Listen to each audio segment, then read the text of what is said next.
Nous avons parlé de la création de Adam alayhi salam et comment Allah azza wa jal le créa de sa propre main et qu'il avait fait prosterner les anges pour lui. Ensuite, il l'avait fait rentrer au paradis. Mais Adam s'était senti seul. Ainsi, Allah lui créa une épouse pour qu'elle lui tienne compagnie. Adam et Hawa habitèrent le paradis, profitant de tous les bienfaits de cet endroit. Allah Azza wa Jal leur avait interdit de s'approcher d'un seul arbre dans tout le paradis. Et là, le premier round commença entre Adam et Iblis. C'est un combat entre les humains et Iblis. C'est le premier round de ce long combat. Comment Iblis va-t-il faire en sorte qu'Adam désobéisse à son Seigneur?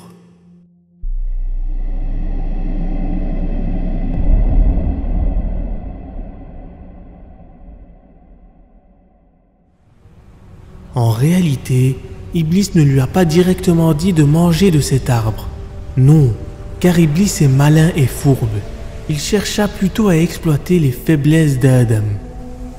Adam, Hawa, n'aimeriez-vous pas devenir des anges? Bien sûr, tout le monde aimerait cela. Eh bien, si vous mangez des fruits de cet arbre, vous deviendrez des anges. Des anges qui adorent constamment Allah. Et vous serez des rapprochés de votre Seigneur. La solution est simple, mangez de cet arbre et vous allez vous transformer en ange. Est-ce que vous n'aimeriez pas devenir immortel et vivre dans ce paradis pour l'éternité? Il vous suffit de manger de cet arbre. Et à chaque fois qu'Iblis venait en se déguisant sous différentes formes, Adam l'ignorait et ne se laissait pas tenter car il craignait son Seigneur et lui obéissait.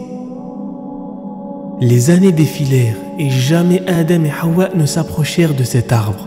Alors, Iblis, adoptant une nouvelle tactique et profitant de l'adoration et de la piété d'Adam envers son Seigneur, essaya à nouveau de l'influencer.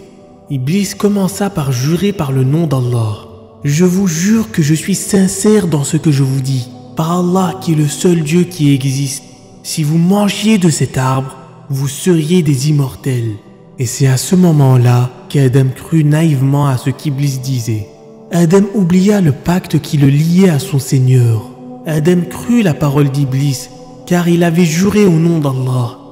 Et il était inconcevable pour lui qu'une créature puisse mentir après avoir juré au nom de son Seigneur. Alors il le crut. Ensuite, Adam et Hawa marchèrent derrière Iblis. Et ils arrivèrent devant l'arbre interdit avec l'incitation de celui-ci et ses encouragements. Et là, Hawa prit un fruit de cet arbre et commença à le manger. Adam fit pareil. Auparavant, Adam ne voyait pas la nudité de Hawa et Hawa ne voyait pas non plus la nudité d'Adam. Mais dès qu'ils mangèrent des fruits interdits, leur nudité leur devint visible.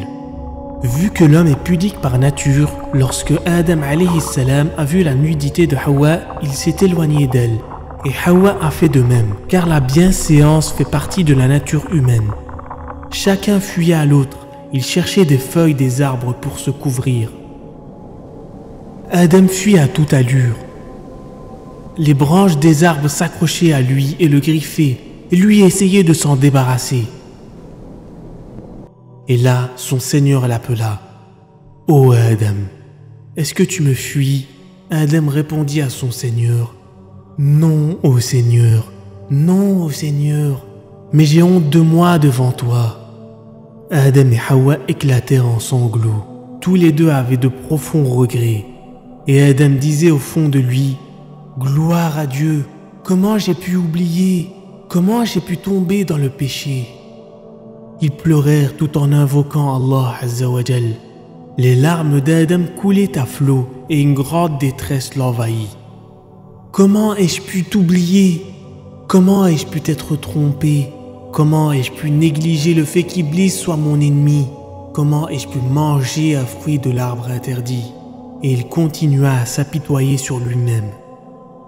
Adam se lamenta et le Seigneur lui dit, « Ô Adam, ne vous avais-je pas interdit les fruits de cet arbre?